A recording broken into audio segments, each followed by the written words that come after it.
misaotra an'Andriamanitra isika tavombona indray amin'ity maraina ity ary dia manonona ny fiadanana ho amintsika rehetra riavana. Ny Luka toko voalohany andininy 270 tapany faharoa hatramin'ny 550 ny arahantsika mamaky ho fiderana an'Andriamanitra. Luka toko voalohany ny andininy 270 tapany faharoa hatramin'ny 550. Mitsangana ary idera sy anome voninahitra an'Andriamanitra isika. Ho ny soratra masina amin'ny anaran'ny Tompo, ny foko mankalaza ny Tompo ary ny fanahiko efa ravoravo tamin'Andriamanitra mpamonjy ahy, fa efa nijery ny fahambany toetry ny ankizivaviny izy, fa indro hatramin'ny ankehitriny dia ataony taranaka rehetra ho sambatra aho, fa ny mahery efa nanao zavatra lehibe tamiko ary masina ny anarany, ary ny famindram-pony dia amin'izay matahotra azy hatramin'ny taranaka faramandimby. Nanao asa lehibe tamin'ny sandriny izy, nampiahaka mpiavonavina tamin'ny fieveran'ny fony izy, nampiala ny lehibe tamin'ny seza fiandrianana izy, ary nanandratra ny ambany kosa. Ny nona novokisany soa, fa ny manan-karena kosa nampialainy maina. Ny any Israely mpanompony izy, fa natsiaro ny famindram-pony araka ny voalazany tamin'ny razantsika, tamin'ny Abrahama sy ny taranany mandrakizay. Amen. Hivavaka isika. Miara-misaotra sy mankasitraka anao izay ry Andriamanitra rainay no ny haben'ny famindram-ponao, fa nijery anay amin'ny masonao feno fiantrana ianao, ny tantanay tamin'ny tanam-pitiavanao ianao, ary mahatonga anay ho tafahoana aminao eto an-tranonao. Izao fionana izao dia masina, maneho ny fahamasinanao, mampiariary ny mahampanotanay, koa indreto izay manitry tena indray, mangata-pamelana aminao amin'ny alalan'i Jesosy Kristy. Ho tonononao aminay ny teny, fa voavela ny elokay. Misaotra anao koa no izay ahafantaranay sy anomezanao toky anay, fa raha misy 2 na 3 mivory amin'ny anaranao dia ao avoany ianao. Inganery Tompo eniky ny fanahy masina ity toerana hivorianay amin'ny anaranao ity, ary ho tsapanay fa teanao zava-baovao aminay mpanomponao ianao, amin'ny alalan'ny soratra masina hovakiana sy ny afatra avy amin'izany. Ary naiza koa misy olona miantso ny anaranao, mivory amin'ny anaranao amin'ity maraina ity, manatre azy ireny.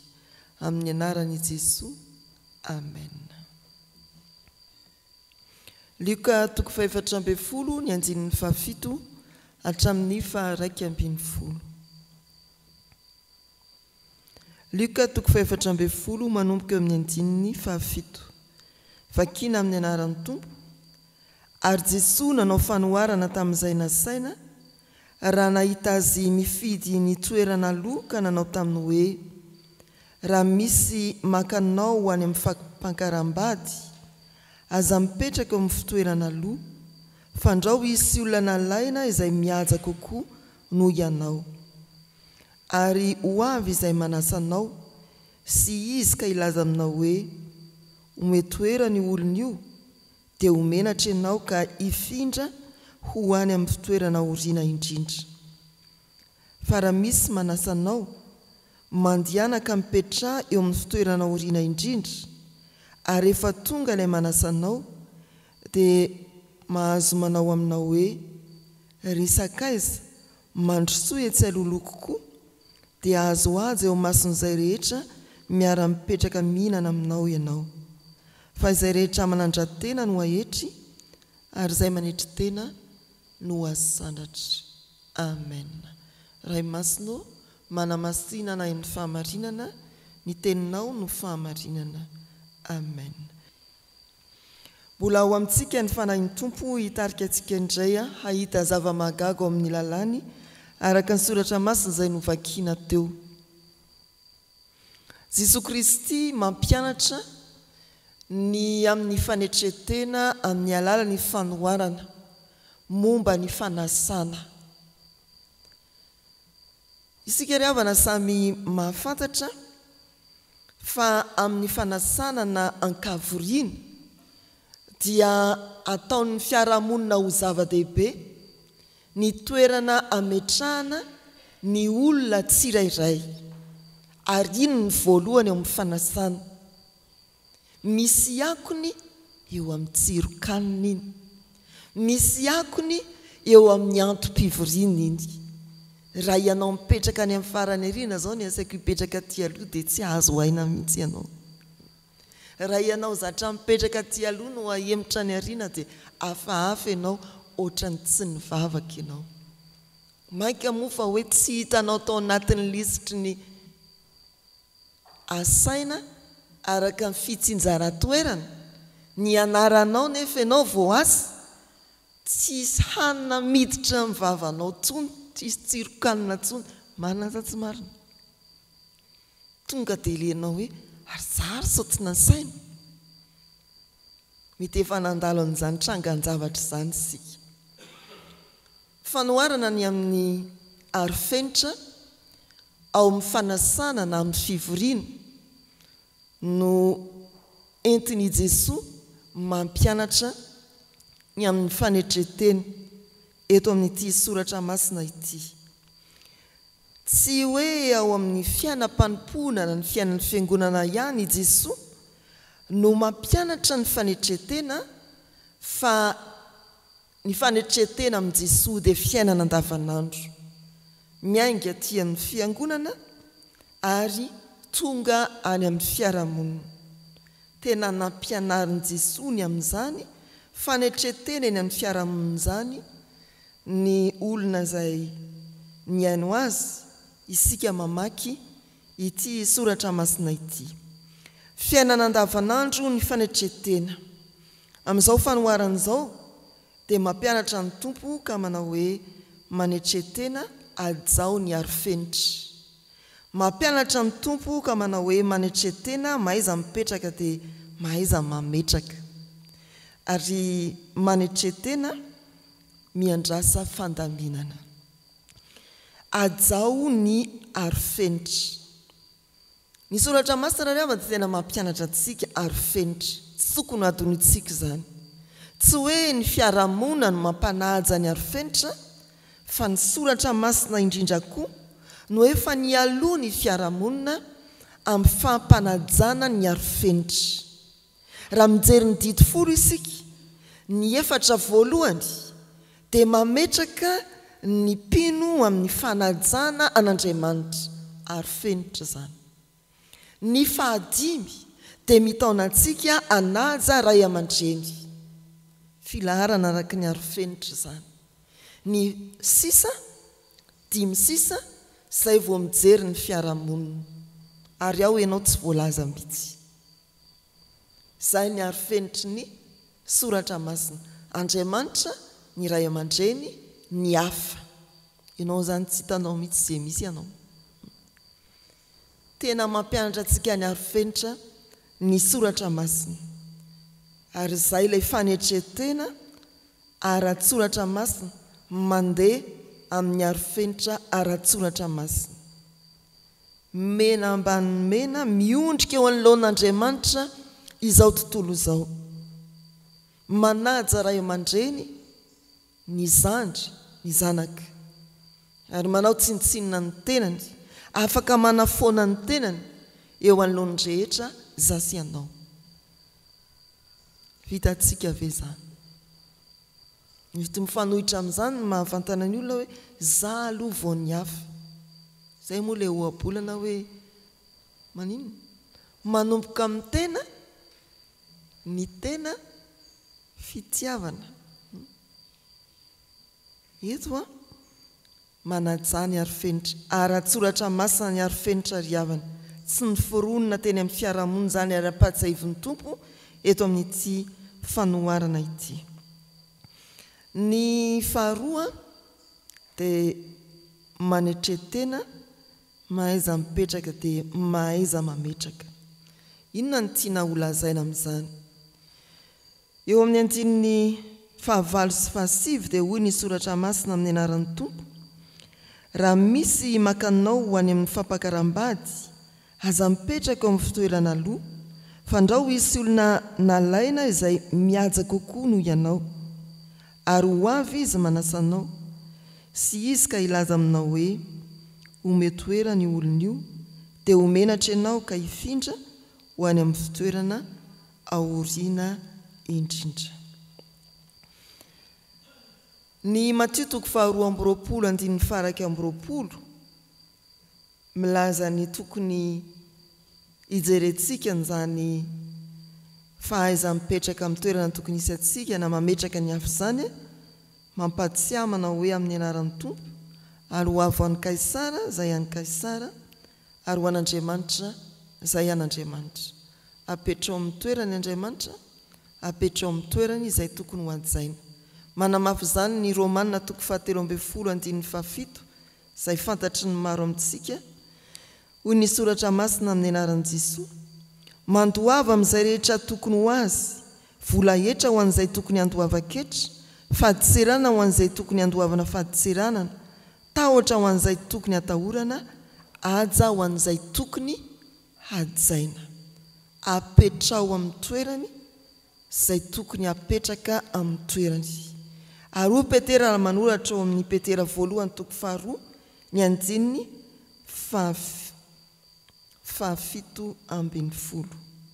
Manaja ny olona rehetra, tsy havan-dralahy, matahoran'Andriamanitra, manaja ny mpanjaka.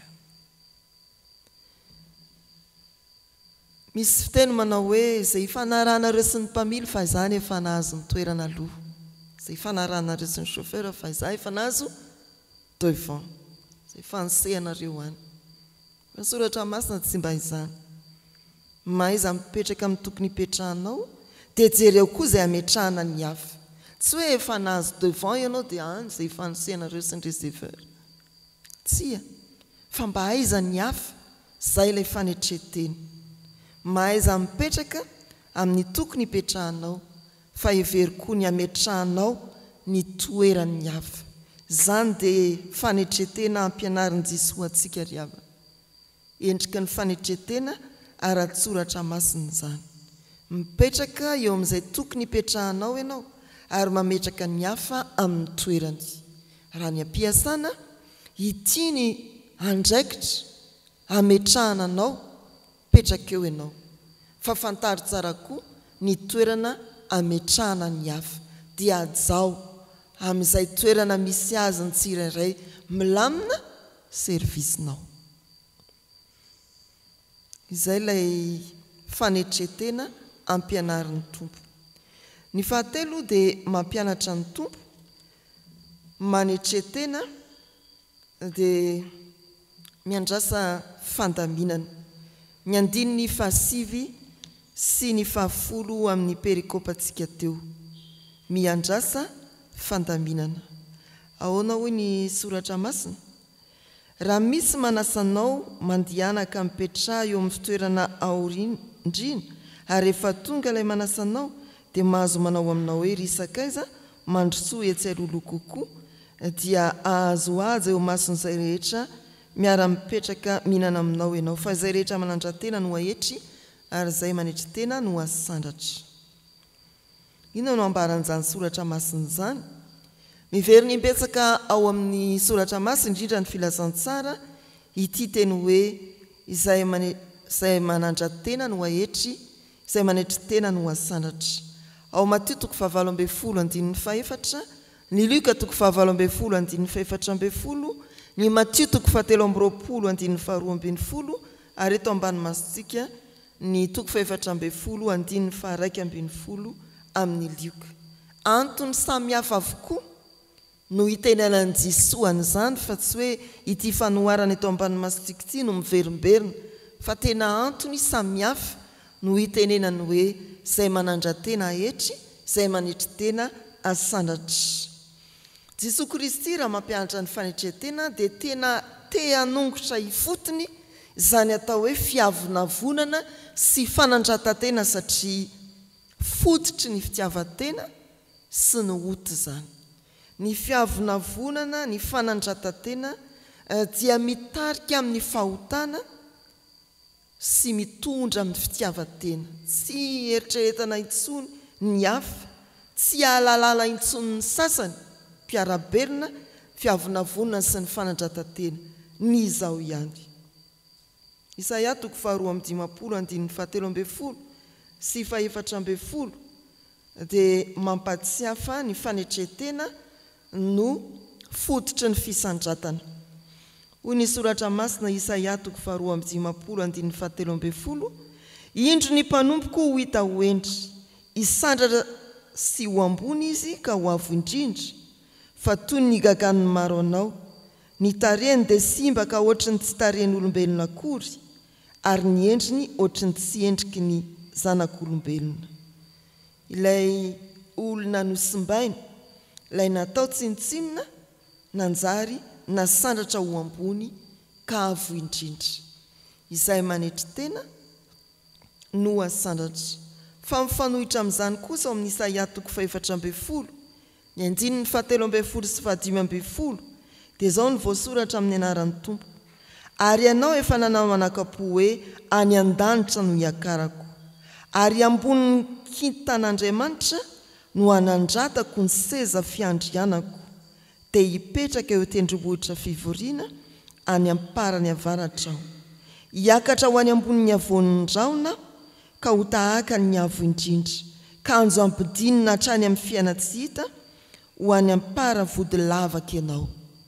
Io ny fitsiritan'ilay ratsy fanahy dia hoe any ambony ny kitan'Andriamanitra izy no hipetaka, izany hoe mbola iotra ny famirapirantan'Andriamanitra ny tanjony. Fa inona ny farany? Ahidina any ampara ny vody lavaka ianao. Izay manandra-tena no ahetry. Raha tena vakitsika ry avy ny Isaia 4:17 hatramin'ny io, dia mandray lesona lehibe tokoa isika avy amin'ity Lioka 4:1-12 ity, amafisiny hoe izay manandra-tena dia ahetry. Ilay te hifaninana amin'Andriamanitra, te hiotra amin'Andriamanitra any amin'ny farany vody lavaka ho ametrahana azy. Ary santionany amin'izany izay nitondran'Andriamanitra any Satana, nahidiny avy any an-danitra satria te hifaninana amin'Andriamanitra. Ry havana malala, miandrasa fandaminana. Mipetraka ianao tonga dia ka ho alahatra ny mombanao. Ary io dia mandeha amin'ny hefim-panahy. Ny voninahitra tsy amin'izay ezaka ataonao hoe izany dia hipetraka eny aloha, fa ny voninahitra dia avy amin'ny mpandahatra sy ny fandamina, avy amin'Andriamanitra. Ianao tsy hanao hoe izany dia hipetraka ny ambonin'Andriamanitra, ambonin'ny kitan'Andriamanitra, fa izy mandahatra anao hiara-manam-boninahitra aminy miaraka amin'ny Jesosy Kristy ilay efa nanetry tena. Ireo ary havana ny afatranakitelo tamin'ity maraina ity, ao amin'ny Lioka 4:1-12, manetry tena tsarovy fa niary fenitra dia tena ara-tsoratra masina. Manetry tena mahaiza mipetraka amin'ny toerana misy anao, ary hevery koa ny toerana metrahanao ny hafa eo amin'ny fiarahamonina. Manetry tena miandrasa ny fandaminan'Andriamanitra. Ny voninahitra tsy avy amin'ny ezaka ataonao, fa avy amin'Andriamanitra ilay tompony voninahitra. Hiara-manam-boninahitra amin'ny tompony isika satria mianatra fanetretena ao amin'ny Jesosy. Amen. Hivavaka isika. Misaotra tompony amin'ny teninao izay mampahafantatra anay indray, fa tsy haitraitra ny fiarahamonina kay ny arifenitra, fa tena fandaminana araka ny sitraponao. Voniny izahay hipetraka amin'izay toerana metrahana anay, manomboka aty amin'ny fiangonana ary eny amin'ny fiarahamonina. Eritreritra koa izay tokony hametrahanay ny hafa, anaja izay tokony ho ajaina, ary hihevitra izay tokony ho anjarany manodidina anay fa tsy ny tenana ihany. Mbola ampianarinao izahay hanaja ny fandaminana, ary indrindra hieritreritra ny fandaminanao Andriamanitra momba ny fiainanay, dia ny fametrahanao anay izay feno fanetretena, hiara-manam-boninahitra aminao Andriamanitra ao amin'ny fanjakanao. Dia faly izahay raha mba isan'ny tononao aminay ny teny pitahiana manao hoe tsara zany ry mpanompo tsara sady mahatoky midira amin'ny fifaliany ny tomponao. Mbola ety amin'izao tontolo izao anefa izahay dia androso indray hiatrika ny andavanandrom-piainanay ho tantaninao amin'ny tanam-pahasoavanao ka ahery amin'ny fijoroanao vavolombelonao amin'ny teny sy amin'ny asa ho vanginao amin'ny tanam-pitahianao koa dia ho ambinina amin'ny zavatra rehetra. Ao ny ankonanay mbola tonononay tsiraray avy eo am-pelantananao izy ireny na ny lavitra anay na ny akaiky anay ary ninona ataony amin'izao marain'izao dia ho eo ambany masonao ry tompo. Ny firenenay mbola angatahana indrindra ny diranao an-tsehatra amin'izao toedra raha-pirenena izao amanginao koa ny mpiray firenena aminay amin'ny fotoan-tsarotra amin'ny tony andro fahavaratra itony. Ianao mahafantatra ny ady atrehan'ny isam-batanony, isam-pianakaviana, isam-piarahamonina. Ataovy manam-pifaliana ao aminao izahay. Mpaherezo ny fiangonana amin'izao herinandro madiva ny krismasy izao. Hiandrandra amin'ny fanantenana ny fiadanana ary tena atoko fa marina amin'ny teninao ianao ary tsy miova amin'izay ny ekenao. Tambatray ny vavaka ny nampianarin'i Jesosy manao hoe rainay izay ny an-danitra ho amasinina ane ny anaranao ho tonga ane ny fanjakanao atao ane ny sitraponao ety an-tany ho tahaka ny an-danitra meo anay no izay nasahaza ao anay ary mamela ny elokay tahaka ny namelanay izay meloka taminay aza mitondra anay mifakapanahy manafahanay mirantsy anao ny fanjakana sy ny hery ary ny voninahitra mandrakizay. Amen. Ho tanterahan'ny tompo aminareo ny tsodranotononina amin'ny anarany. Ny fahasoavany Jesosy Kristy Tompo, ny fitiavan'Andriamanitra Ray, ny hery sy ny firaisana amin'ny fanahy masina ho aminareo sy ny fiangonana manontolo hatramin'izao sy ho mandrakizay. Amen.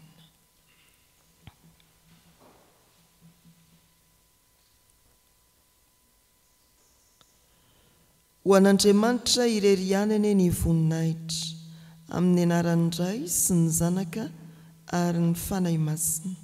Amen.